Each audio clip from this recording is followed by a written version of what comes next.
ఇప్పటిదాకా అందరివాడిగా మన్నలు పొందిన రజనీకాంత్ త్వరలో కొందరివాడిగా మారబోతున్నాడు. ఏ పార్టీతోనూ ఎక్కువగా కలవకుండా రాజకీయ ప్రవేశంపై ఎప్పటికప్పుడు దాటివేస్తూ కాలం గడిపేసిన ఈ తమిళ సూపర్ స్టార్ ఎట్టికేలకు ఈసారి ఓ అడుగు ముందుకేసేలా కనిపిస్తున్నారు. అయితే ఈ ముందడుగుతో ఆయనకు అధికార యోగం పట్టినా పట్టకున్నా వివాదాలు మాత్రం చుట్టుముట్టడం ఖాయమంటున్నారు రాజకీయ విశ్లేషకులు.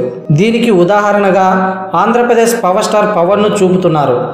సత్యానంద్ వద్ద శిష్యరికం చేసే రోజుల్లో ఓ అమ్మాయిని ప్రేమించి పెళ్లాడిన పవన్ ఆ తర్వాత వేరుపడి రేణుకదేశాయితో సహజీవనం చేసినా ఆ తర్వాత ఆమెకు విడాకులిచ్చి జర్మనీ భామను పెళ్లాడినా ప్రత్యర్థులు ఎప్పటికప్పుడు ఈ పెళ్లిళ్ల విషయంలో పవన్పై విమర్శనాస్త్రాలు సంధిస్తూనే ఉంటారు.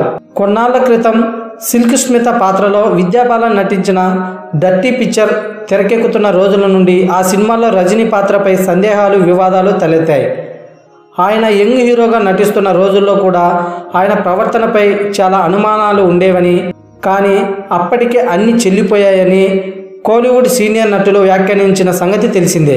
అయితే రాజకీయాల్లో వ్యక్తిగత విమర్శనలు చాలా సాధారణమైపోయాయి.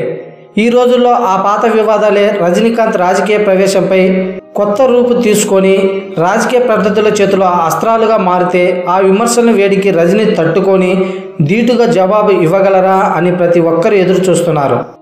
Thanks for watching. Please subscribe my channel.